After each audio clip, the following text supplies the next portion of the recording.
हम सब पढ़ाई करते हैं बहुत अच्छे मार्क्स लाने के लिए, अच्छे परसेंटेज लाने के लिए। तो अच्छे अच्छे परसेंटेज लाने के लिए हमें क्या करना चाहिए? 90%, 92, 95, 98, 99, इतने अच्छे ज़्यादा परसेंटेज लाने के लिए क्या हमको नॉर्मल स्टडी करनी चाहिए? नहीं, कुछ तो आपको लीग से हट के करना पड़ेगा। जो सब कर रहे हैं, अगर आप भी वही करेंगे तो ऑब्वियसली आपके भी ऑन एन एवरेज मार्क्स ही आएंगे। तो जो लोग कंपटीशन में टॉप कर रहे हैं, जो बच्चे बहुत अच्छा अपना आउटपुट कर रहे हैं, वो क्या कर रहे हैं और उसमें हम क्या कर सकते हैं? बिल्कुल कर सकते हैं। हर बच्चे के अंदर एक अपना कंपटीशन होता है, हर बच्चे के अंदर एक अपना जो है कैपेबिलिटी होती है कि यस वो कर सकता है, बिल्कुल कर सकता है, क्यों नहीं कर सकता है। तो जो है चीज़ों को आप किस तरह से मैनेज करके आप एग्जाम में बहुत अच्छा कर सकते हैं, 90, 95, 99% आप ला सकते हैं, उसके लिए क्या करना चाहिए? तो मैं आपको कुछ ट्रिक्स बताने की कोशिश करूंगा कि अगर आप उसको करेंगे तो आई होप कि आपके एग्जाम में मार्क्स बहुत अच्छे आएंगे, बहुत अच्छे परसेंटेज आप अचीव करेंगे। तो अच्छे मार्क्स, अच्छे परसेंटेज लाने के लिए हमको सबसे पहले क्या करना है? सबसे पहले हमको करना है बेटा फोकस। जिस चीज की आप तैयारी कर रहे हैं उस पर आपको ध्यान देना है, फोकस करना है, उस पर आपको कंसंट्रेशन करना है। क्या तो ये तो सर मेरे को समझ में नहीं आया कि मतलब फोकस करना है। हाँ, अगर आप मेडिकल की तैयारी कर रहे हैं, सपोज आप IIT JEE की तैयारी कर रहे हैं या आप अपने बोर्ड एग्जाम की तैयारी कर रहे हैं, तो भैया ऐसे थोड़े होता है कि नहीं ठीक है, इजी है, हम कर लेंगे। तो अगर आप इस तरह से सोचेंगे ना तो फिर चीज़ें नॉर्मल ही होती हैं। बहुत अच्छा करने के लिए, बहुत अच्छे मार्क्स लाने के लिए हमको हर काम को एक प्रॉपर स्ट्रेटजी में करना पड़ता है और उस पर हमको फोकस करना पड़ता है। जब तक आपका टारगेट सेट नहीं है तब तक उस चीज़ को अचीव हम कैसे कर पाएंगे? तो हमें उस पर क्या करना है? फोकस करना है कि हमको उस पर एक लुकआउट रखना है, हमको उस पर ध्यान देना है कि हमको ये चीज़ करनी है और इसको हमें करनी है तो फिर करनी है।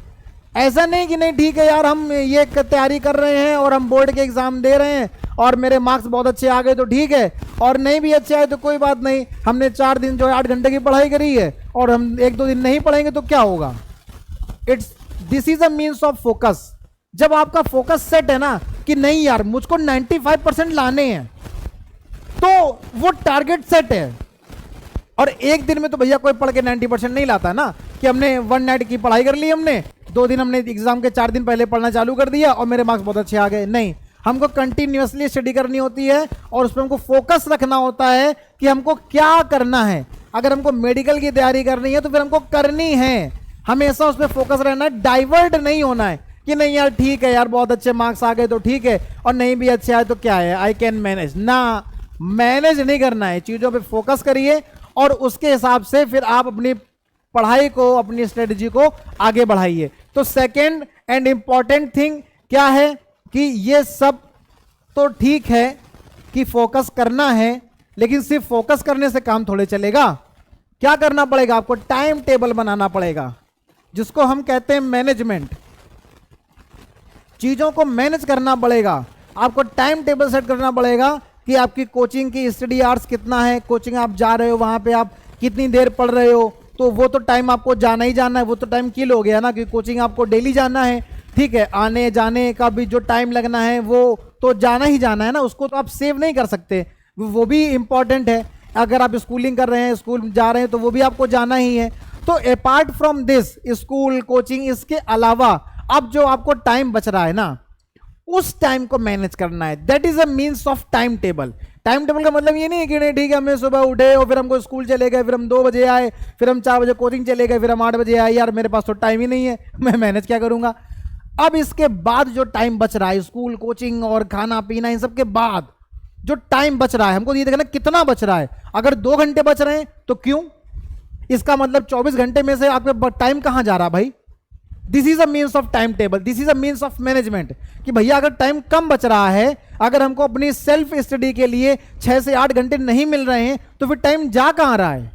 और अगर वो टाइम सही जगह जा रहा है, अगर वो टाइम जाना जरूरी है, तो फिर आपको टाइम को कैसे खींचना पड़ेगा कि मैं रात में 12 बजे तक पढ़ूं, मैं रात में 1 बजे तक पढ़ूं, 2 बजे तक पढूं, तब तो आप मैनेज कर पाओगे ना। और सर रात में 2 बजे तक, फिर मुझे सुबह 6 बजे उठना है, तो भैया करना पड़ेगा, इसके अलावा कोई दूसरा ऑप्शन नहीं है, करना पड़ेगा। अगर आप 6 से 8 घंटे पढ़ाई नहीं कर पा रहे हैं ना, तो फिर जो है बहुत अच्छा कर पाना फिर मुश्किल हो जाता है। फिर आप ऑन एन एवरेज हो गए, आप 4 घंटे पढ़ रहे हो, हर बच्चा 4 घंटे पढ़ रहा है, जो जिसको एक नॉर्मल मार्क्स लाने हैं, जिसको नॉर्मल एग्जाम करना है, हर बच्चा तो 4 घंटे तो पढ़ ही लेता है। तो फिर आप लीग से हटेंगे कैसे? आप कैसे बहुत अच्छा कर पाएंगे? आप कैसे किसी कंपटीशन एग्जाम को क्वालिफाई कर पाएंगे? आप बोर्ड एग्जाम में 95-99% कैसे ला पाएंगे? उसके लिए आपको थोड़ा सा कुछ ज्यादा मेहनत करनी पड़ेगी, आपको 8 घंटे रेगुलर स्टडी करनी पड़ेगी। टाइम नहीं निकल रहा है, आपको रात में पढ़ना पड़ेगा। आप रात में नहीं पढ़ सकते हैं, कोई बात नहीं, आप 12 बजे सो जाइए, सुबह 4 बजे उठ जाइए, 4 बजे उठ जाइए, फिर सुबह 4 बजे से लेकर के 6 बजे तक, 7 बजे तक, जिस हिसाब से आपके पास टाइम है। This is a means of time table. Time table का असली मतलब यह है कि स्कूल कोचिंग इनके अलावा जो टाइम बच रहा है, उस टाइम को क्या करना है? मैनेज करना है। टाइम टेबल के बाद हम सोचे कि यार ठीक है, हमने बहुत पढ़ाई करी, रात में 2 बजे सोए, और 2 बजे सोने के बाद हमको सुबह 6 बजे उठना भी था, ठीक है, और हम उसके 5 बजे, यार प्रेशर बहुत है, उठना है। हम नींद हमने कितने घंटे की ली? 3 से 4 घंटे की नींद हम ले पाए, है ना? नहीं, 3 से 4 घंटे की नींद, इतना भी टेंशन नहीं लेना है कि नहीं अब जो है बहुत ज़्यादा वर्कलोड है, बहुत ज़्यादा प्रेशर है, और बहुत अच्छे मार्क्स लाने हैं, और जो अपने टीचर्स, अपने गार्जियंस, उन सबको हमें करके दिखाना है कि नहीं, I can do it, I have a capability and I will show. सबको पता है कि आपके अंदर काबिलियत है, लेकिन बस उसको आपको शो करना है, आपको दिखाना है अपने गार्जियंस को, अपने टीचर्स को कि नहीं मैं कर सकता हूं भाई, मैं कैसे नहीं कर सकता हूं, मैं कर सकता हूं। और आप ये कैसे दिखाएंगे? करके 8 घंटे 10 घंटे पढ़ के नहीं, मार्क्स, एग्जाम क्वालिफाई, ये इस तरह से आप अपने प्रूव करेंगे कि देखो मेरे एग्जाम हुआ और मेरे एग्जाम में 100 में से 99 मार्क्स आए, तब लगेगा नहीं यार जो है आप पढ़ रहे हो, आप मेहनत कर रहे हो। एग्जाम के में मार्क्स ही तो हैं जो आपको प्रूफ करते हैं कि आप कितना पढ़ रहे हो, आप किस तरह से पढ़ रहे हो। और फिर भी कई बार ऐसा हो जाता है कि हम बहुत पढ़ते हैं लेकिन फिर मार्क्स हमारे जो है कम हो जाते हैं, हम उतना अचीव नहीं कर पाते जितना हम सोचते हैं। तो फिर उसके लिए हमारी कहीं ना कहीं छोटी छोटी कुछ गलतियां रिस्पॉन्सिबल होती हैं, है ना? तो वो फिर हमको वहां पे लुकआउट करना है, देखना है हमको कि कहाँ पे गलतियां हुई हैं, कहाँ मिस्टेक हुई हैं। लेकिन स्टिल हमको अपनी तैयारी को बूस्टअप करने के लिए ये सारी चीजें करनी पड़ेंगी। और इन सारी चीजों के साथ साथ जरूरी है नींद लेना, स्लीप लेना, और जो प्रॉपर नींद है वो 5 से 6 घंटे की होनी चाहिए। आप कैसे मैनेज कर रहे हैं ये आपको देखना है। आप रात में ज्यादा देर तक पढ़ सकते हैं तो आप 2 बजे तक पढ़िए, सुबह 7 बजे उठ जाइए। अगर आप 12 बजे सो रहे हैं तो सुबह 5 बजे उठ जाइए, 5:30 बजे उठ जाइए। तो 5 घंटे की नींद सफिशियंट है। अगर आपको लग रहा है कि नहीं यार बहुत ज्यादा थकान हो गई है, शेड्यूल बहुत हेक्टिक हो जाता है, तो कभी कभी आप 6 घंटे भी सो लीजिए, ठीक है ना? लेकिन 6 घंटे नींद एक सफिशियंट है। कोई कहते नहीं 8 घंटे सोना चाहिए, नहीं भैया आप छोटे बच्चे नहीं हो कि आप 8 घंटे 9 घंटे सो, नहीं, 5 से 6 घंटे की नींद सफिशियंट है। और जैसा फिर आप अपनी बॉडी को ढाल लें अपने अकॉर्डिंग, तो हमारी बॉडी भी वैसा ही वर्क करने लगती है। आप 5 से 6 घंटे सोएंगे, आप 2-4 दिन 10 दिन आप ये काम करेंगे, तो फिर आपको लगेगा कि नहीं यार ये टाइम पर्याप्त है और 6 घंटे सफिशियंट है ना? तो हमको स्लीप भी प्रॉपर 5 से 6 घंटे की लेनी है, इससे कम ना करें। 3 से 4 घंटे की स्लीप ना लें, वरना फिर जो है सर दर्द और टेंशन, फिर ये सारी की सारी चीजें बढ़ जाती हैं। तो फिर वो कहीं ना कहीं आपका टाइम जो शेड्यूल्ड बना हुआ है ना, फिर वो आपको उसको डिस्टर्ब करेंगी, ठीक है? इसके बाद जो बहुत इंपॉर्टेंट चीज आती है वो आती है प्लेस, राइट प्लेस। ये क्या है? राइट प्लेस का मतलब है एक प्रॉपर बैठने की सही जगह, पढ़ने की एक सही जगह, कि आप जो पढ़ाई अपनी कर रहे हैं वो कहां पर करें। मतलब कहां पर का मतलब कि घर है, घर में जो है आपका एक प्रॉपर सेट है कि नहीं मैं उठा और मैं वहां बैठ गया पढ़ने के लिए, है ना? एनवायरनमेंट अच्छा होना चाहिए उस जगह का। ये नहीं कि वहीं जो है मान लो मम्मी है पापा हैं, घर में सब लोग काम कर रहे हैं और आप वहीं बैठ के पढ़ रहे हैं, भैया कैसे पढ़ाई हो पाएगी? कैसे आप अपनी चीजों पे कंसंट्रेशन कर पाएंगे? नहीं कर पाएंगे ना, ऑब्वियसली नहीं कर पाएंगे। तो आपको एक ऐसा प्लेस देखना है, आपको एक ऐसा एटमॉस्फेयर देखना है कि उस एटमॉस्फेयर में आपकी पढ़ाई हो जाए। तो प्लेस का मतलब है एटमॉस्फेयर से, ठीक है ना? एक जगह को प्रॉपर फिक्स करिए कि नहीं यार ये इस जगह पर मुझे सुबह जो है यहाँ पर मुझे पढ़ना है। जैसे आजकल बहुत ज्यादा कॉन्सेप्ट चल गया लाइब्रेरी का, है ना, कि मतलब कि लोग क्या करते हैं कि लाइब्रेरी ज्वाइन कर लेते हैं 6 घंटे की 8 घंटे की और फिर वहां जाकर के पढ़ते हैं। तो इतना ये कॉन्सेप्ट लाइब्रेरी का क्यों चला, क्योंकि एटमॉस्फेयर वहां का ऐसा है और एक सिटिंग फिक्स है आपकी, आप गए, आप जो अपनी जगह पर जाकर के बैठ गए और आपने जो है अपना पढ़ना स्टार्ट कर दिया। इससे क्या है ना, टाइम वेस्ट नहीं होता है। आप घर में आए, आपने बैग रखा, आपने अपना कॉपी किताब उठाई, आप अपना एक जगह पढ़ने बैठ गए, वो फिक्स है ना। अब आप आज हम यहाँ पढ़ रहे हैं, अब यहाँ पे कोई काम करने लगा, मम्मी ने जो है बोला बेटा ये करने लगो, डिस्टर्ब हो गया पढ़ाई में, आप कॉपी किताब उठाई, आप कहीं और चले गए, है ना। अगर आप चीज़ों को मैनेज कर सकते हैं तो ये जो है बहुत जरूरी और बहुत इंपॉर्टेंट कॉन्सेप्ट है कि जिस जगह पर आप पढ़ रहे हैं वहाँ का एटमॉस्फेयर वैसा होना चाहिए, ठीक है। हालांकि एटमॉस्फेयर हम खुद ही बनाते हैं, तो वो भी बनाने के लिए कहीं ना कहीं वो प्लेस वो डिसाइड करता है कि आप किस जगह पर बैठ करके पढ़ रहे हैं और कहाँ पर आप ज़्यादा आउटपुट दे सकते हैं, ज़्यादा रिजल्ट दे सकते हैं, कम टाइम पर आप चीज़ों को कैसे ग्रेस्प कर सकते हैं। उसके लिए कंसंट्रेशन विथ एटमॉस्फेयर बहुत ही ज़्यादा मायने रखता है, तो हमको इस चीज़ पर भी ध्यान देने की ज़रूरत है। और इसके बाद आता है कि कभी कभी क्या होता है ना कि हम पढ़ रहे हैं और हमको पढ़ने में मजा नहीं आ रही, हमको नींद आने लगी, तो सब्जेक्ट का सिलेक्शन, कि सब्जेक्ट को हमें सेलेक्ट करना है। सब्जेक्ट सिलेक्शन का मतलब क्या है? सब्जेक्ट सिलेक्शन का मतलब ये है कि कोई कोई सब्जेक्ट ऐसे होते हैं जो आपको पढ़ने में टफ लगते हैं। ऐसा नहीं है कि सारे सब्जेक्ट में आपको बहुत अच्छा इंटरेस्ट आता होगा, ऐसा नहीं है। किसी के साथ ऐसा नहीं होता, इसमें कोई टेंशन लेने वाली बात नहीं है।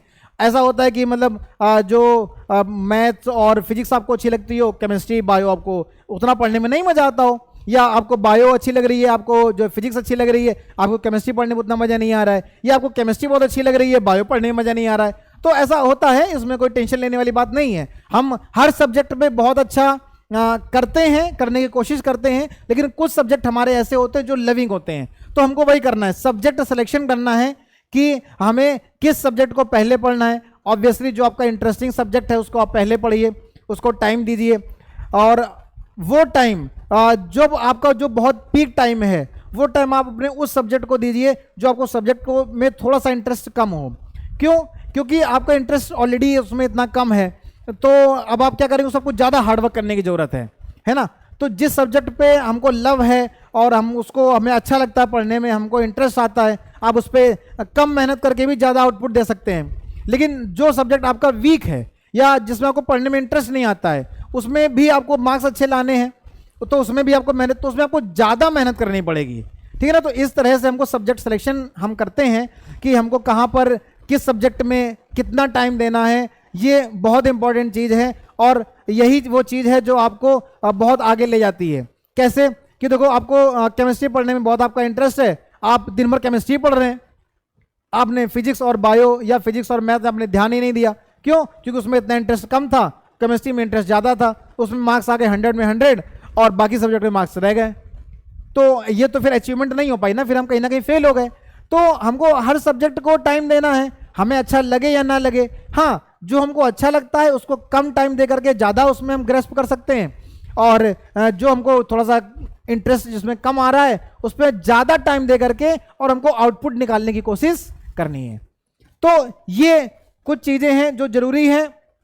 और वही बात जो हमने आपको बताई कि जो आपका वीक सब्जेक्ट है, जो आपका वीक सब्जेक्ट है, हमको उसमें ज़्यादा फोकस करना है। जो वीक सब्जेक्ट है उस पर हमको ज़्यादा फोकस करना है ना, ज़्यादा टाइम देना है। क्यों? क्योंकि वो आपका वीक है भाई। अब आप अगर उसको ज़्यादा टाइम नहीं देंगे तो आप उस पे का रिजल्ट कैसे देंगे? तो उसमें आपको इंटरेस्ट कम आ रहा है। वीक सब्जेक्ट का मतलब ये भी है कि आपको सब्जेक्ट में इंटरेस्ट नहीं आ रहा है ना, तो आपको उसमें इंटरेस्ट लाना पड़ेगा। अपने टीचर की हेल्प लेनी पड़ेगी, अपने फ्रेंड्स की हेल्प आपको लेनी पड़ेगी। और हेल्प लेना कोई बुरी बात नहीं है, आपको जो चीज़ें आती हैं आप अपने दोस्तों को शेयर करें, है ना। ये एक बहुत अच्छी चीज़ होती है जिससे कि मार्क्स बहुत अच्छे आते हैं, आपका कॉन्सेप्ट क्लियर होता है। आपको कोई चीज़ आ रही है, आपके फ्रेंड को नहीं आ रही, आपने उसको बता दिया, अरे यार ये तुमको नहीं आ रहा है, अरे हमसे पूछो ना, आपने उसको समझा दिया। तो अगर आपने कोई कॉन्सेप्ट किसी को बता दिया है तो वो कॉन्सेप्ट तो आप जीवन भर कभी नहीं भूलेंगे, क्योंकि वो आप खुद किसी को बता रहे हैं। तो हेल्प करनी भी चाहिए। और अगर हमें कोई चीज़ नहीं आ रही है तो हमें अपने दोस्तों से डिस्कस करना चाहिए कि यार थोड़ा सा हमको ये बता दो, यार कुछ ऐसा बता दो जो हमको ये चीज़ आ जाए, हम उसको जल्दी से समझ लें। और टीचर की भी हेल्प लीजिए कि सर इसको थोड़ा सा इजी वे में कर दीजिए। तो फिर हमको धीरे धीरे उसमें जब आपको चीज़ें समझ में आने लगेंगी तो फिर उसमें आपको इंटरेस्ट भी आने लगेगा। तो किसी सब्जेक्ट, हमारा कोई सब्जेक्ट वीक है, हमको उसमें इंटरेस्ट नहीं आ रहा है, तो उसमें आपको ज़्यादा फोकस करना है, ज़्यादा टाइम देना है, जिससे आपको उसमें इंटरेस्ट भी आने लगे और आपके मार्क्स भी उसमें बहुत अच्छे आए। तो ये कुछ चीज़ें हैं जिनको आप अगर फॉलो करेंगे तो आई होप कि आप उसमें अपना बेस्ट कर सकते हैं।